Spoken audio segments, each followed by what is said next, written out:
people speak about making prayer more effective. They say, well, prayer doesn't work. It doesn't work. So let's talk about a few different reasons, even before we get to making it more effective, why prayer seems to not be answered. I didn't used to start here. I used to start with the effectiveness of prayer, all kinds of stories and examples, how you see how effective prayer is. But I think before we get to that, it's important to realize sometimes it looks like prayer doesn't work. Why is that? Okay? Now, the fundamental answer, which is very important, it's not what you think. It's a very, very important idea, is that prayer has many functions. Only one function of prayer is to actually get something. There are many mitzvahs in the Torah, many commandments. You wouldn't say, let's say there's a commandment of living in a sukkah during Sukkot. You sit in a certain hut, a thatched hut with thatched covering, whatever that means, right? So you wouldn't say my sukkah is not working, or my Shabbos candles aren't working. It's not working, right? There's a mitzvah to put a mezuzah on the door. And the mezuzah is not working. What do you mean it's not working? You did it. It's a mitzvah. You did it. It's nothing to do with effectiveness. Prayer, there's a mitzvah to pray. It's a commandment. So you wouldn't say, well, if you did the mitzvah, you say, well, it's not working. The result, getting what I asked for, what does that have to do with anything? It sounds kind of funny, right? Because we're used to thinking of prayer, that's what we said before. If you think of the relationship with God as what I get, well, then you think prayer doesn't work. You think the mezuzah doesn't work either. Because it's not supposed to do anything. It's a commandment. I put it on, whatever it's for. Of course it does a lot, what I'm saying, but putting it on the door, you don't see an effect because you're thinking about what you receive. If you're thinking about doing what God wants, then you're not looking for the effect. Same idea.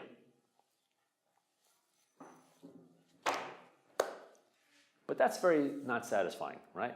Still, we do pray for a lot of things, and we should pray for a lot of things. So why does it seem that sometimes you pray for things you don't get answered? Okay? So let's talk about some of these things. First of all, the assumption is every single prayer is effective. Every single one is effective. Not a small thing. So why it seems to be not answered? Because even if prayer is not answered right now, right here, maybe it's answered in some other form. It's almost always the case that it's answered in some other form. It's just not in the way that you recognize. I'll give you a classic example of this. A few examples. Very, very famous story in the Torah. You have Eretz Yisrael, the land of Israel. In the middle of the land of Israel is a pocket of evil called Sodom. Sodom and Gomorrah. Everyone knows anything about it. Sodom, a pocket of evil. Yeah?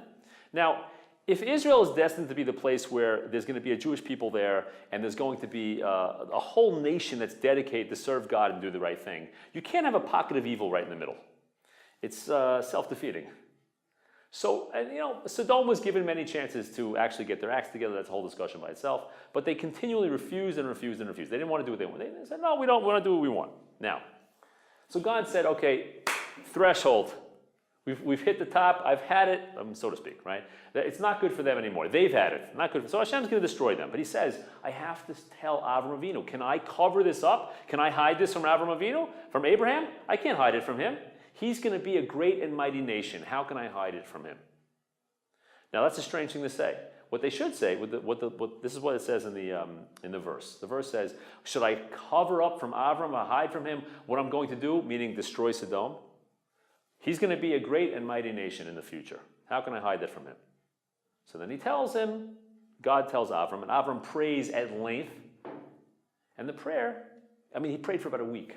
It was maybe 12 hours straight. Incredible prayer. On and on and on and on and on. Intense prayer. Now, did it work?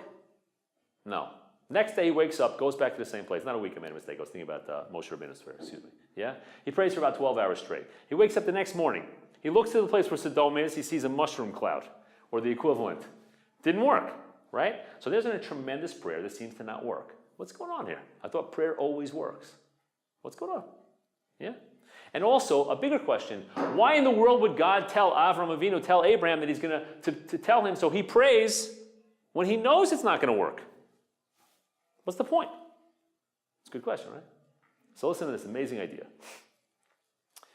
The verse says, the verse says, can I hide from Avram what I'm going to do? He's going to be a great and mighty nation. I'm not hiding it from him because he's going to have many children come out from him. What's the connection? It should say, I'm not hiding from him because he lives in Israel and he's going to be the one who's in charge of this whole place, so to speak, where his children will be. Don't say, should I hide from him because he's going to have many children? Say, I'm going to hide from him because they're going to take over the country. They have to know, or he's going to pray for them. What do you mean? Because there's no connection. Yeah? So the answer is the following. This is a beautiful thing. All of the prayers of the Avos, of Avram, Yitzchak, and Yaakov, Abraham, Isaac, and Jacob, all of them, even for their own personal issues, they were all a projection into the future. They used their personal experiences as an emotional goad, fancy word, yeah? As an inspiration. A goad is like something that jabs you a little, gets you to move a little bit, right? When you get these words, when you read certain things, you get goad, old English. Anyway, so it gets you moving somewhere. It's a motivation, it's inspiration, right? If I told you somewhere on the Neve campus here, there's a gorilla. He's on the loose. Now, they're big, and they're a little bit dangerous. Not all of them, but some of them are. Definitely not, definitely wouldn't let a baby play with a gorilla, put it that way. Let's not get political. We get the idea, right? So if that happens, you say, okay, one thing. Let's say I tell you now that the gorilla's on this floor. Different feeling. Yeah? And then all of a sudden, God forbid, the gorilla rips off that door and says, Rabbi Altman, why'd you start class without me? Yeah? Come on in, Mr. Gorilla. Yeah? The feeling of seeing the gorilla with your eyes is a totally different story than just knowing someplace with your mind that it exists, correct? Yeah? Now, here, Hashem wants Avram to pray for his nation in the future, but they don't exist yet. They're not real. So what God does is he shows someone else with a foregone conclusion, a done deal, it's already over, the case is closed. But Avram doesn't know that. In a terrible situation, he shows them. They're in danger, they're going to die. So he prays for them, and God uses the prayer for that nation for Avram's children. Hear what I'm saying? Lahavdil, right? Not the same thing. There was a book I read. I read this book actually when it came out. I heard they made a movie about it, but it's after my time. Ender's Game. Ever heard of it? It was a genius kid. He was an orphan, and he was in a military school. And it's in the future. So different levels of working up the military school was to show on a computer screen different simulations of battle, and he had to direct all the battles so he could win. So what happened was it gets more and more and more complicated until it's almost an impossible battle. Like it's the alien race fighting against the humanity and trying to take over the earth and the whole thing, right? Eventually he does what he has to do and he wins. It's a whole thing. Turns out that each one of these battles was not actually a game, it was actually real. And whatever he did is what they did out there in the battlefield. Interesting thing, yeah? Because they knew he was such a creative genius, a military strategist. So that's the same thing with us. That's what's the same thing with Avraham Avinu. Hashem says, I'm going to show you this case. It's really a done deal. There's nothing you can do about it. But all that prayer that you use for them is going to be used for your people and your future offspring. It makes it much more real. So it's true. And then throughout the generations, even though this group of people died, generations of Jewish people got saved because of that one prayer alone. So his prayer was answered, just not in the form that he wanted it. Now you could say, well, it doesn't work. No. Hashem showed him in a place that was impossible to work. That's number one. Second one, sometimes you think it doesn't help, but it does help. You didn't realize it. I'll give you a few examples. Sometimes what has to happen is you have to hit threshold. You have to pray again and again and again. You're almost there. You pray one more time, the whole thing opens up. I heard a mashal once, they said people that are stone cutters, the old time they used to cut stone. So what they would do is they would bang and bang and bang and bang, and nothing would happen after many, many hits on the... and then at one time you hit, you bang, and the whole bunch of stone comes off. What happens? So what happens? Is it just because you got really lucky? No. When you're hitting every single time, it's making little micro fissures in the stone. Little splits in the stone. And eventually, you can't see them. Eventually, that last hit, it just opens up all the splits and the whole thing falls off. That's what happens. But if you stop, it might be this close, but you never find out. Right? So that's the same thing over here. Sometimes, let's say you're praying for someone who's sick. And it's not working. Many people are praying for them. It's not working. They're still sick. Maybe just a little more. Be surprised. That's one example. Another example, there's many, many examples here. Sometimes it happens that you pray for somebody and eventually they still die. They die anyway, so it looks like it didn't work. Maybe it extended their life. They had some more time to spend with family, more time to arrange their affairs, to get their own personal growth in a different way. You can't tell. We don't know that, of course. But that also, well, they're supposed to live to a certain point. Now they live much longer just because of the prayers. How about another example? Sometimes it happens that the person dies, and maybe they would have died the same time, But now those prayers, just like Avraham Avinu, was used to save the community. That often happens too. Hashem says this person needed to die at a certain point. They could have just died in their sleep. But God says, I want to use their being sick as an impetus, as an inspiration for people to pray in general. That community's praise in general and saves them from all kinds of other difficulties, even though it wasn't exactly what they were praying for. Okay, now, sometimes it happens also, which you can't tell as well, that the person was meant to suffer much more. But now they're suffering less. It actually made it easier. There's a lot of different ways that you can't tell. So that actually did help. Now, the last thing, and this is probably the most important one about this particular point, is this world is like a gym. Yeah? Let's say a person goes on a vacation and they want to go to the spa. Right? So this way is the spa, this way is the gym. And they got it reversed. So they think they're going to the spa. They walk in, they see it's not a pleasant place at all. Yeah, it's the gym. Heavy weights, right? People sweating and grunting and yelling. Exhausted, right? Maybe it doesn't smell so nice, whatever. Who knows what? I guess they have a lot of air conditioning, but a little bit less there. Whatever it is, people say, like, this looks like a Gehenna. It's not the spa. This looks like hell over here, excuse me. What's going on, right? So that's what this world is. This world is basically a big gym. It's not a spa. People think of it as a spa, so they suffer unnecessarily. If you go to the gym, you could really ask them, can you please do me a favor? I'll give you $5. Can you lift these weights for me? You can do that if you want. That's not the point. This world is a gym, right? The next world is a spa. Depending on what you look like here, you can show off in the spa, basically. Whatever, if that's important to you. Now, this is very important. When a person goes through this world, he wants to leave, she wants to leave with maximum development, maximum spiritual growth and emotional growth and intellectual growth, right? So there's different ways to grow. You can grow personally, but one way you can grow also is because you helped other people grow. That's part of the chesed we spoke about before, the kindness. If you help other people grow, that's also a merit for you. So when a person dies, or they're sick, and then they die, right? So if other people were aware of that sickness and they prayed for that person, then that's a tremendous source of merit for the sick person. So when the person leaves the world, they have an enormous source of merit now that they didn't have before, simply because other people were praying for them. So you can't say the prayers were not effective. They were effective. Other people praying for a sick person makes those other people better. It makes their world more complete. Like we said, the world stands on three things. It makes them better. And because they became better as a result of this person being sick, that's a merit for that sick person. That sick person now leaves the world at the same time anyway, with a tremendous merit that they would never have had. Good. Now, another idea, not related. Sometimes it happens that you pray for something and you don't get answered for the classic reason because the thing that you're asking for is not good for you. You don't realize that, but it's not good for you. So it's a whole discussion about this. I'm not going to be too technical, but one way of saying it's a cute quote is that some of God's greatest gifts are unanswered prayers. Very important. You don't know exactly when. Sometimes you ask for something that you think it's good. Now, the problem is like this. It's hard to know what's good for us long term. There's an old Yiddish joke. They say that the man comes to the rabbi. Rabbi, it's the worst thing. My son, what happened to your son? He broke his leg. Isn't that the worst thing, Rabbi? Maybe it is. Maybe it isn't. Same joke, right? Rabbi, it's the greatest thing. Because he had a broken leg, he wasn't playing outside. And when the Russians came in and rounded him up for the army, they rounded up all the kids. My kid wasn't outside, so he didn't get thrown into the army for 25 years. Isn't that great? Maybe it is.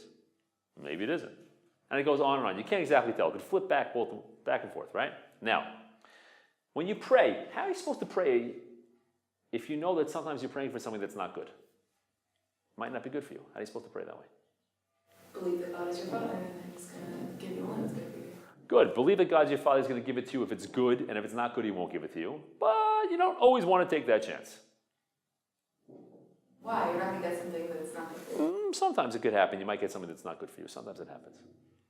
So, simply speaking, you pray, and you say, God, by the way, all of the above, only give it to me if it's good for me. The way they say it in Hebrew is, V'hatoiv be'enecha aseh. That which is good in your eyes, please do. Always add that little caveat at the end, right? God, whatever, as long as it's good. Whatever's good in your eyes, please do that. If it's not good in your eyes, I don't want it. Okay? Good. That's very important. Now, let's come back to that story about Avraham Avinu. This is quite amazing. Now, this is a little spiritual. But it's okay because we're in Neve. Now, I'm not going to explain what I mean, what I'm going to say right now. I'm just going to give you the facts as it is. It's not. It's way beyond this class to really explain to you how we know this is true and where it comes from. So I'm assuming these things are true. Okay, that's a whole discussion by itself. But I want to illustrate the point. In the same case with Avram Avinu, very strange thing happened over here. The Svarim, the old Kabbalistic Svarim tell us that closer to the creation of the universe, the souls were bigger and more powerful. Whatever that means. They were bigger neshamas, bigger souls. Now, it was a very difficult time when something's right at the beginning. There's a lot of confusion. There's a lot of power going in different directions, whatever that means. But some of these great souls were lost to the negative side, the dark side, as they say in Star Wars terms, yeah? The dark side of the Force, that type of thing, right? So God doesn't want any neshama to get lost, get stuck. The problem is some of these souls get stuck in the negative side. It takes a long time to try to get them out. They can't always get out, whatever that means. It's not a discussion right now. It's being kind of vague. But they get stuck. So God does what he can to try to bring them back. So what he does is he gives them a new chance at life. At a certain point, people get many chances to come back as a reincarnation. It's not like that anymore. Now and then it happens, but it's not. It used to be 10 times, 20 times, nothing like that anymore. Now there's a limit. Let's say there's 3 times and that's it. Okay? Now, those days, those neshamas, those souls that were lost to that negative side, God was trying as much as he can, so to speak, giving them many opportunities to come back and get it right. So eventually he brought them back again and again and again. First generation was the generation that was destroyed in the flood. It still didn't work. He brought them back as a generation that got dispersed across the world when they built the Tower of Babel. Same thing. That still didn't work. Eventually he brought them back as the people that lived in Sodom, in this area that we talk about as being destroyed. So then comes Avram Avinu, and he prays to have them saved. His prayer didn't save them from death, but it did somehow, again, I don't claim to even know what I'm saying right now, but the idea is true, right? It somehow got them away from the negative side that they're now in the neutral zone. Yeah? They're no longer connected to the negativity, to the evil on that side. Now they can come back in a blank, ground level way. And when they came back again, and they were able to get their acts together. Now, so his prayer didn't help them to save their bodies, but it did save their souls, which is a totally different story. Now, who were they? That's us. That was the generation that came back as the Jewish people in Egypt. So when it says, should I hide from Avram Avinu? Should I hide from Avram, from Abraham? What I'm going to do, I'm going to destroy Sodom? That's his future kids. If he prays for them, he can get them away from that negative side, and I can bring them back on a ground level now, and they can start over, and a lot of them will actually make it, which is exactly what happened.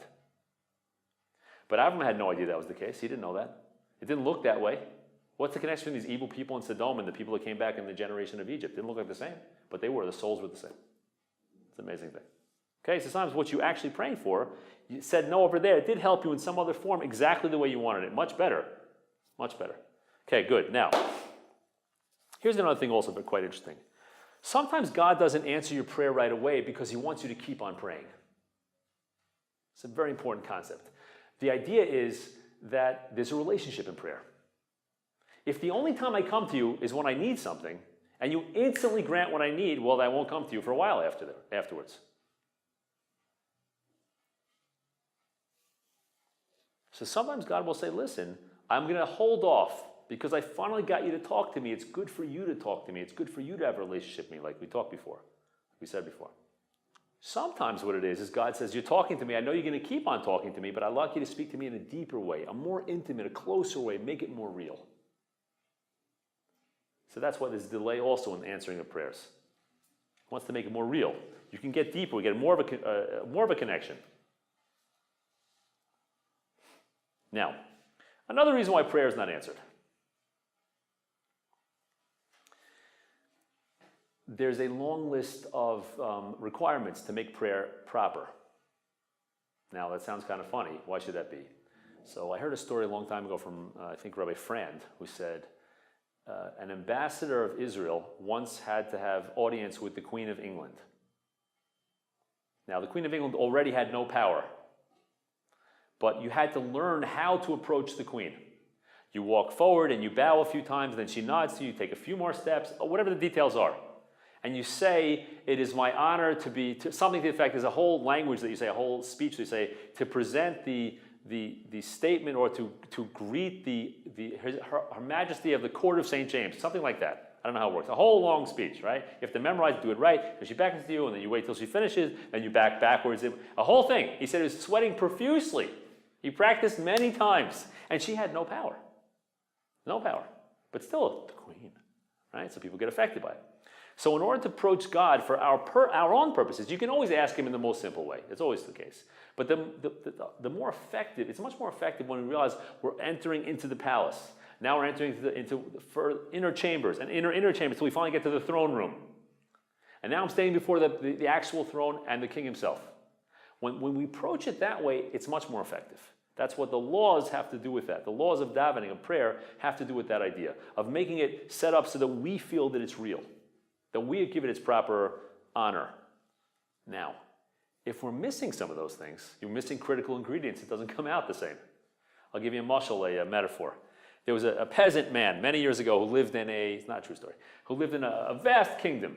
And he was not a very fancy man. But he said, one time he says to his wife, I'd like to eat the meal that the kings eat just once. I want to eat a king's meal. She says, great, honey, you get the ingredients, I'll make it for you, no problem, right? Okay, turns out he knows somebody who works in the kitchen of the king. He finds out, get me a recipe for anything that the king eats, no problem. Gets a recipe for some delicious meal. Maybe it's a cake, right? Okay, it says, triple filtered flour exposed to only the right sunlight at the right time in the right atmospheric conditions. She goes to the store, local, convenience store, whatever it is, or a 24-hour supermarket, and says, do you have any of this? Sorry, we don't have that. She looks online, can't find it, yeah? She finally says, she Googles it, and she finds out, there's no Google there, but you get the idea. She finds out, you can get it from the royal houses, in the royal house in Romania. They have, if you order 6 months in advance, and you're a country, they'll consider your request. Okay, so she goes to the store, she buys regular flour. Good flour, but regular flour, good. Now I need Belgian chocolate. Not just any Belgian chocolate, et cetera, et cetera, et cetera, et cetera. Now I need Himalayan salt that was carried without being shocked by the pressure of gravity. It was carried on special llamas down from the Himalayan mountains. I don't know, a whole long story, right? She says, okay, we'll just get regular table salt. On and on and on. Eventually, she makes this thing without any of the real ingredients. And then obviously, so the guy tastes the food and he says, this is disgusting. Those kings must be crazy to eat this stuff. Now, you see what's going on? He assumes right away, I'm doing it right, all the ingredients are correct, but it doesn't taste good. If something's missing from tefillah, it's because the ingredients are missing. That's usually what's going on here. Yeah? You have to take it seriously. The proper honor that's accorded to tefillah, to prayer. There's a term that's mentioned in the Talmud about prayer to make prayer effective. That term is called tefillah shlema, a complete prayer. Tefillah shlema. The Gemara says that tefillah shlema, a complete prayer is answered. What does that mean? There's a lot of discussion here, but there's one meaning of the word that I want to talk about today.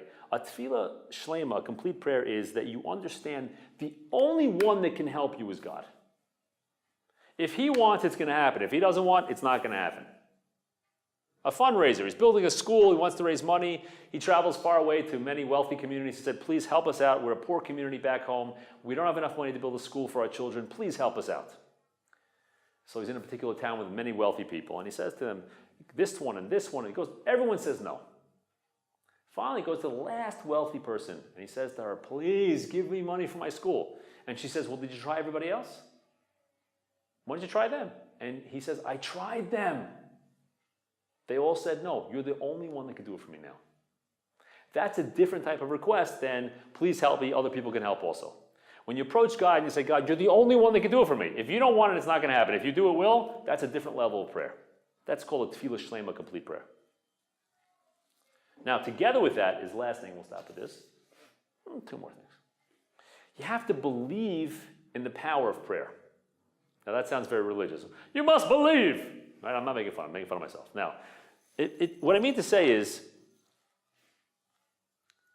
when you approach somebody who loves you and cares about you, is very, very kind and very, very giving, like your grandmother, or maybe your mother, or somebody like that, yeah? Usually the mother's a little more strict, but the grandmother, like, they can spoil the grandchildren. Yeah? My wife said to me a great piece of advice. She said, why should only the grandparents be the ones to spoil the kids? Well, let's spoil them also. I said, good idea. Like now and then you say, okay, Abba says, Daddy says, Mommy says, you have to eat this chocolate ice cream now. Let's go. You want another one? Okay. Now and then. It's good to spoil the kids. Anyway, it's another story. But let's say you go to your grandmother and she says, you say, you're really hungry. So what happens when you go to your grandmother, you're hungry? Whatever you want. Whatever you want, Tata la Mama. You want to eat something? Here, have some food. Plenty. Take more, more, more. The worst thing to do to your grandmother is to show up totally full. Yeah? Never do that. Yeah? It's pain for her, right? So you say to your grandmother, okay, Grandma, I'm really hungry, but before I got a list here. Here's a note from my teacher that says I was a good girl today, this week, Everything was great. And here's a note from my mother, and here's my report card, and the local police report. I'm not in it. Right? Everything's fantastic. So you say, can I please have a cookie? She'll look at you like, it's Grandma. I don't care if you're in jail, chas v'chala, God forbid. I'll give you cookies wherever you are. You're always going to be my little tatala, my little baby. You know what I'm saying? It's always like that, yeah? When you approach God for something like this, anything that you want, a cookie or something bigger than a cookie or a lot of cookies or a Lamborghini, whatever it is that you want, yeah? You say, God, I believe in your kindness. I believe in your love and your giving.